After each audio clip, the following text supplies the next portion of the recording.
कुंभ में मरने वाले लोगों की तादाद कितनी है, अब इस पर बहस छिड़ गया है। हर कोई जानना चाहता है कि आखिर कुंभ में जो हादसे हुए थे, जो भगदड़ हुई थी, उसमें कितने लोगों ने अपनी जान गंवाई।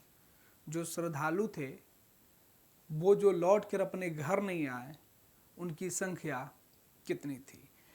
कुंभ को लेकर कई सारी वीडियो सोशल मीडिया पर अलग अलग दावों के साथ प्रसारित किए जा रहे हैं।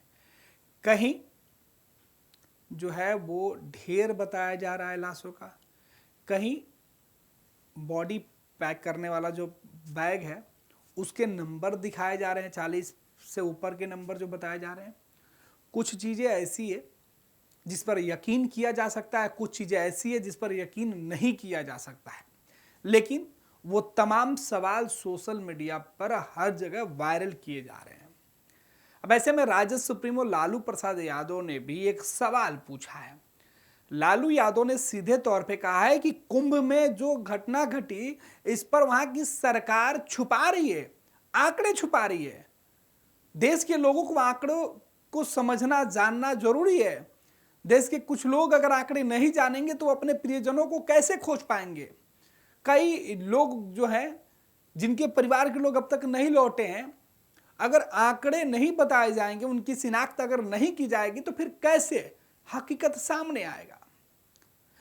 चश्मदीद जो बता रहे थे उस दिन उस हादसे को लेकर कि कई ट्रॉलियों में भर भर कर सामान, चप्पल, जूते इकट्ठा किए गए। कुछ लोगों का दावा था कि वो सबूतें, वो तस्वीरें मिटाई जा रही थी। लेकिन अब सियासत और सियासत करने वाले लोग खोज रहे हैं लाशों के ढेर में नंबर कितने थे। ये नंबर खोजने वाले जो लोग हैं वो कई दल के लोग हैं, लेकिन लालू प्रसाद यादव बिहार के एक ऐसे लीडर हैं जो कुंभ को लेकर, या कुंभ की शुरुआत के पहले जिस तरीके से उनको निमंत्रण मिला था तब से वो चर्चा में है। और अभी लालू प्रसाद यादव के सोशल मीडिया अकाउंट फेसबुक के माध्यम से एक सवाल पूछा गया है।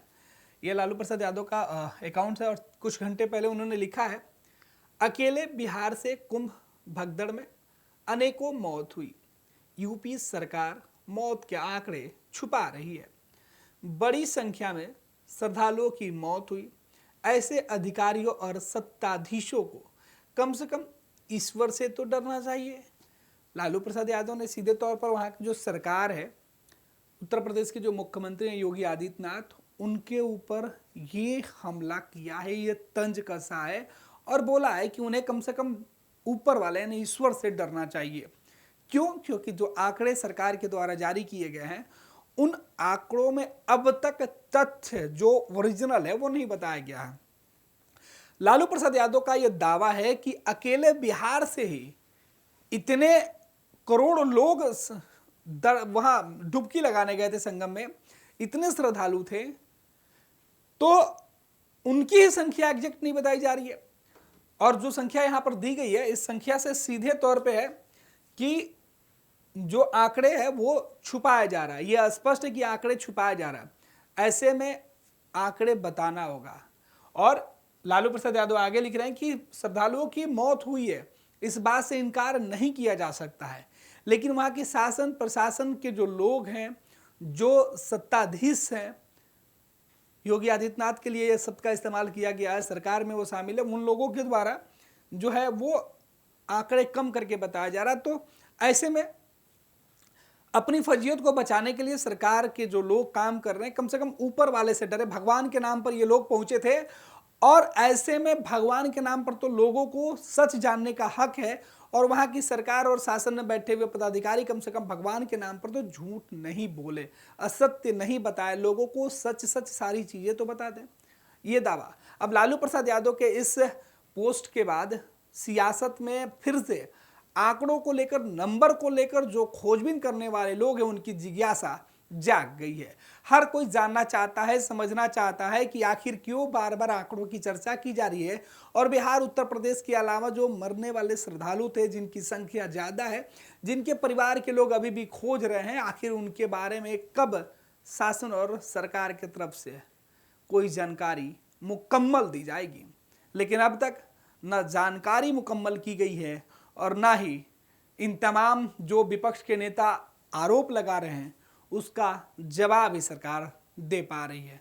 फिलहाल लालू प्रसाद यादव ने, क्योंकि आज से बजट सत्र की शुरुआत हो गई देश के अंदर, तो ऐसे में लालू यादव ने जो सवाल उठाया है, लालू प्रसाद यादव के इस सवाल उठाए जाने के बाद संसद में कुंभ के अंदर जो भगदड़ हुई थी, इस मामले पर चर्चा होगी और सवाल पूछे जाएंगे।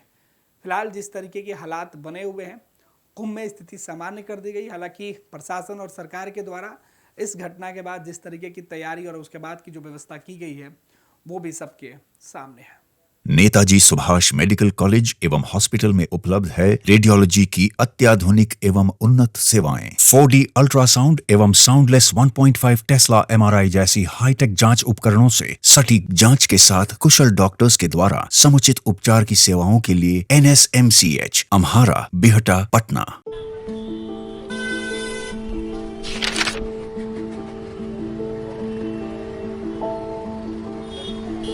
अरे नया साल मंगलमय और सुखमय हो। का मंगलमय और का सुखमय। ये अखबार देख, रोज कत्लेआम, लूट पाट, हत्या। 20 बरिस से ई हाल बा।